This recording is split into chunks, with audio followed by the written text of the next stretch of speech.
To help us understand our topic about work-life balance, here's a profile on Morgan Sheehan. My name is Morgan Sheehan. I graduated from UNC Pembroke with my undergraduate degree in mass communications with a concentration in broadcasting in 2016. And then I finished my master's degree in sports administration at UNCP in 2018. I currently serve as the Assistant Athletic Director for Communications and Strategic Initiatives. One thing that I wish I would have known younger, I guess, in my career about work-life balance was to not let my work consume me. When I first started in this position, I thought that I had to stay late for everything. I thought I had to be at everything, and that was not the case at all. There's definitely a work-life balance in this field, and I think as I've been in this more, I've started to see how other people handle it, but being a student athlete here, I kind of knew the hustle and bustle of everything, but once I got in the field, I took working as a completely different aspect instead of being a student athlete. And so one thing that I wish I would have known was to not let my job consume me the way that it did when I first started. So when I was a student here, I tried to be involved in a lot of things, but at the same time, I had to put my focus, obviously, in my studies, and I was a student athlete here, so practice as well. But I think for the biggest thing for me was I found things outside of athletics that I enjoyed, and I tried to spend time with my roommates. My roommates were also athletes, but I tried to spend time away from athletics the best that I could, since that consumed me. The one thing that I really like about this is every day is different. There are certain things that you do every single day, just kind of that's in your normal routine, player bios, career highs, stuff like that are things that happen almost every day. But when I don't have to quote unquote come to work, as long as our teams aren't playing on the road, then I try to do very, very little on my computer, just because I'm always on it. I try to get out and do stuff that I personally enjoy, this is going to sound crazy, but I just like going outside and going on a walk. So I try to do those things because I know if I don't, it doesn't make me the best version of me when I come into work. Today I'm here with Miss Halona Hunt, who is a career advisor here in the Career Center on campus. She's here to talk about work-life balance out of college. So Miss Halona, thank you so much for being here today. So getting started, if life is like a video game, college is the easy tutorial lesson. Once you graduate, you're thrown into a whole new game, so-called life, and the boss fights have real consequences. Graduates may feel overwhelmed in the real world in laymen because they don't have the skills to play this game. Considering this, the cheat codes, the simple things that you didn't learn in school. What are some early signs of burnout that a recent graduate should watch out for as they adjust to a full-time life schedule? So I would say that early signs kind of reflect in the same way, your college journey is. If you're not doing or enjoying the same things you normally would, you're not taking care of yourself, you don't really want to hang out with people outside of work, I would say that's clear signs. Your routine after you leave your job and step into, this is Asa. Asa just wants to chill, wants to watch Netflix. Maybe Asa wants to go home and cook. That's super important. So making sure that you're still adhering to your needs. And if you're not, you're really, you're just stressed out. And it can really bleed into other aspects and parts of your life. Most definitely. I can definitely see that as a senior myself. And trying to graduate in the spring, it's really difficult to have that full life balance, trying to work, get some money in, and still go to college 100% of the time and go to all my classes and stuff like that. So I guess the tutorial lesson is actually beneficial in a sense, but without you guys, I believe we would have failure in a sense without the Career Center. So we do appreciate what you guys do over there. What are some time management techniques, Ms. Hunt, that you recommend for new employees or who are supposedly beginning to learn the role that they are managing in with a full-time workload? So hopefully, the job that you get, you hopefully have a really great supervisor who's there to lead you. And normally they will talk about 6-month plans, 1 year out, how that role looks. I've always been recommended, as far as, managing your time within a new role, to learn the role the first 6 months, even more so like a year, and then think about different things you want to cultivate within that role. But I would say managing your time even outside of work is extremely important too. So I am definitely when I leave at the end of the workday, my mind is not going to be on work. So I will plan out my to-do list for the work, and then I have my personal to-do list of what do I need to accomplish when I get home, to then get into my, okay, I'm just going to chill. Because obviously, you have to wash clothes, you got to cook dinner, what are you going to eat? Making sure you're planning those little things out, because it can get time consuming. Even whenever you think about things such as okay, maybe your tags go dead. You have to figure out, when am I going to get my car inspected? I literally did that the other day. Yeah, when am I going to get my tires changed? All of that. So I literally plan my weeks out, my day out, and I have my personal planning schedule. That's really something I believe everyone fails to realize sometimes, especially being in college, because you're thrown into that mixture, that melting pot. Coming out of high school, and some may not be coming out of high school. They're coming from the workforce, and I know a couple students right now who are just struggling to balance that life and the workload and also the school load, but also being involved on campus. It's a campus like this at UNCP, there's so many opportunities.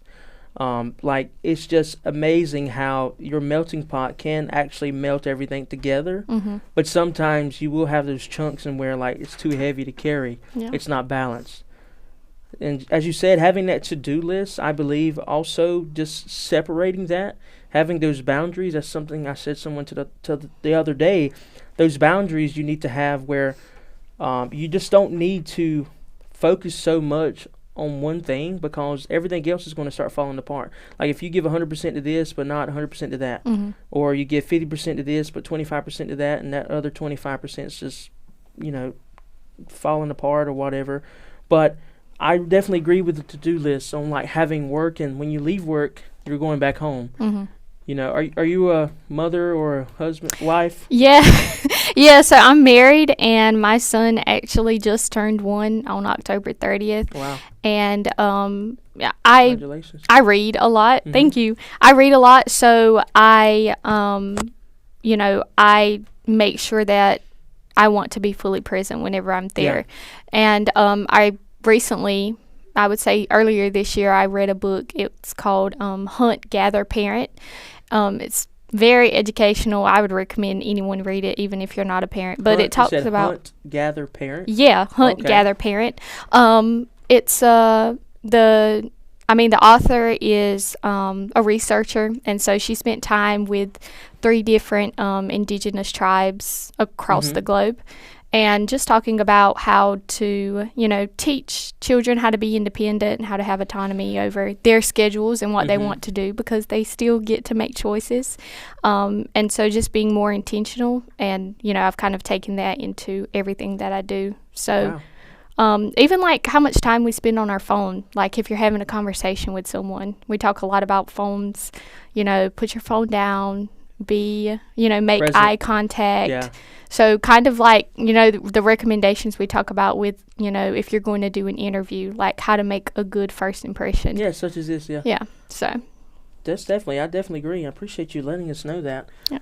Guys, Hunt, Gather, Hunt, Gather, Parent. Yes. Wow. Okay. Definitely got to look into that when I become a parent. Still in college. Let's go slow. But anyway, so how has this work-life balance for you out of college, how have you taken that and what you've learned and helped out recent graduates about the topic in the Career Center, being a career advisor as you are? So I would say, I stepped into working on campus right after I graduated. When did you graduate, if I may ask? 2022. So I graduated spring of 2022. and I have a degree in exercise and sports science. Mhm. And obviously, I'm a career advisor now, so I didn't go into that field. But, I've kind of like jumped around for different ideas of what to do. But I kind of had a hard time because it was like I was trying to navigate how to set boundaries. Like, I'm a sister of Alpha Pi Omega, so I was still closely knit with the sorority. Yeah. I was, still involved with NASO, and I just had those relationships that were still there, but it was different for me because I'd graduated, So I was really So struggling. it's like looking from an outside perspective Yeah. in, trying to adjust to that and how you can navigate being also a peer, but also someone they can look up to, maybe, as a Yeah. how would you say it, Kind of like a mentor. yeah. But it's extremely important to understand that, like, you have to set boundaries because even though you miss it so much, like, that's not your world anymore. Yeah. It's them. It's their world. So kind of learning how to, like, pass the baton and be like, this is you, now. and how can I support you in that way? I would say that Dr. Leslie Locklear helped me a lot with that, trying to figure out, how to navigate that season. But I've used all that to encourage students to, you have to go out and essentially recreate your village in a sense. Like, your village is going to look different. It's going to look different regarding, like, how often you even get to meet up with your friends. I can't just text somebody on a random Tuesday night and be like, oh, you're trying to get San Jose? Like, no. Go down to the Yeah, so it takes a lot to kind of figure out and navigate that season, but I would say, you have to make sure that you're still pouring into yourself and pouring into your village. Like, even though I don't want to go to a random party at 2 p.m. on a Saturday because I worked all week, I still have to show up because that's what's expected of me for my village. Because it's extremely important to have those people there to help, support you, especially during, like, difficult seasons, and you're always going to face that in life.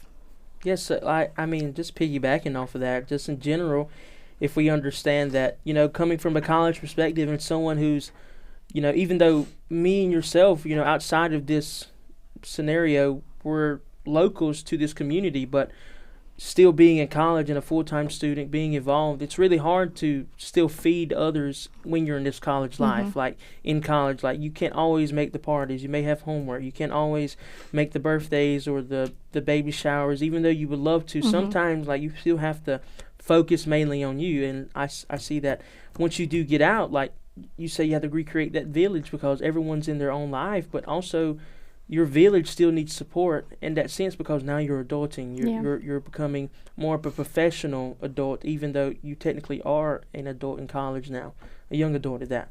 So that's really great to know. What are some key points, though, to having a flexible schedule with balancing time with work? And I know you piggybacked off of this already earlier in another question, but balancing that time with work, family, and friends, how do you navigate that just in general? Like, give us some detail. So I would say whenever it comes to, making sure that my schedule is appropriate, I will neglect myself. And I think that's, like, just human nature. Like, it's easy for us to, like, give. And then at the end of the day, it's like 8:30. I haven't had any time alone. So I try to be more intentional, whether that's, maybe I do have to wake up at 6 a.m. every day just to, like, have 30 minutes to myself. I'm still trying to figure out what that looks like. My baby still doesn't sleep through the night, so it's a little difficult. But I would say that, like I said, you have to plan, you have to be intentional. I don't like to waste time doing anything, so I try to be more, like, if there's a moment where it's like I'm just kind of rotting on the couch, which is very rare, is there something else that maybe that would benefit me more? So even, like, like I said, the reading thing, I don't get a lot of time to read, but when you do, it's very beneficial. And so I try to, remind myself. I think too, a lot of it is just, like, mental, like, Today in a meeting, I talked about how like you have to be more disciplined because motivation is only going to take you so far. Yeah. Mm-hmm. So you have to be willing to like check yourself constantly. You know, it's a lot of just reminders. With you saying that, and with the key points, so when you say that discipline and the motivation, like someone who is so used to a set schedule, like like you have these classes every day, you have these meetings planned out, that can also go into work life, but also when you're working and, you know, in a full-time job, you know, you got people relying on you in your work schedule. Like you're not really going on your flow because when you're in college, you're paying for it. Right. You're paying to get that education, Right. but someone's then paying you to do the work. So with that navigation system, how would you say someone who is about to go into career field, like someone in the broadcast field going to a news station and becoming a assistant producer for the Channel 5 news at 8 o'clock every day. And they have to wake up at 5 a.m. to go get these stories, make sure everything's ready for that 8 o'clock show. And you said you woke up earlier trying to navigate that and still realizing how that happens because, you know, you still have that 1-year-old child who's, you know, just one, barely. How would you just take that discipline and go into that scenario? How would you navigate that, having to wake up at 5 a.m.? And someone like myself may have not the motivation, may have not been used to that, you know, waking up that early. Because, you know, it's definitely hard because everyone doesn't want 8 a.m. classes. Right. But most jobs start at 8 a.m. and 9 a.m. You have to get ready, you have to eat breakfast, you have to, you know, you continue on with life. You know, how does that discipline look like? So I think it looks different for everyone, but some people, and honestly just most people, you are going to have to look at yourself and be like, you know, this is it. Like, this is kind of just how it's going to be. So at the end of the day, like, your work is important and you have to be consistent in doing it and you have to hold yourself accountable. Consistency. Yeah. So basically just making yourself, like, be consistent. Yeah. You know, just create that schedule. Okay. Yeah. Very cool. So wrapping up with these last two questions quickly, what is something that you wish you knew about work-life balance coming out of college? Something that you like, man, I wish somebody would have told me that beforehand. And even though you had these mentors and everyone else pointing you in the right direction, something that often gets overlooked. I would say a lot of things are more along like adulting, things that I wish I knew more about, like budgeting, how to effectively grocery shop so I'm not wasting food. Like, I think those are like little things that can really push you throughout the day. For budgeting, for example, I have like an Excel sheet and I literally put everything that I've purchased into I've heard it. that before. You can also use like apps like Rocket Money. I know some people use that. But it's like the little things that can stress you out during the day. So just making sure that you're intentional with everything and ask a ton of questions. Like, I'm always asking about, you know, credit score. I'm asking about Roth IRAs, which is like, so it's super like in depth. Or even as far as like your financials go, you know, going on meeting with someone from your bank, like having meetings, asking questions. Obviously you have to like budget out time for that. But I would also say like looking to your supervisor for support and guidance and how they have navigated previous roles. That way you can kind of mimic that to see like what has worked for them. Okay. Well, wrapping up with this last question, it kind of just piggybacks off this other question once again. What can this career center that you work in and the campus offers, what can it offer these recent graduates? Someone who just graduated last spring, still looking for a job since May. It's December now, December 1st. So someone coming back to UNCP like, man, I just really need help. What can you offer them as a career advisor, someone who is a recent graduate and just trying to figure out life still, like 6, 7, 8 months later? So the Career Center offers the same resources to a student throughout their lifetime. So you can still get help with creating or, developing your resumes. We can talk about skills. We can talk about possible certifications you can look into. We talk about interviews, mock interviews, how to, answer questions. So all of the things that we give to current UNCP students, we still offer to people who have already graduated. Okay. Yeah. Wow. That's really neat to know, because you may be 50 years old one day and then, hey, by the way, still looking for a job. I just got out. So that's really cool to know, because down the line, those resources are still here through UNCP. You're an alum and still coming back and still getting help. Yep. Without even paying for it basically anymore. So, ladies and gentlemen, thank you for joining Adulting 101. And Miss Halona, if someone wants to contact you or figure out where the Career Center is, where could they find that? So we're located in the Student Center. When you go in where the Hawk's Nest is, go right up those stairs and we'll be there waiting. All right, Miss Hunt, thank you for joining us. And guys, we'll see you back on Adulting 101. Thank you.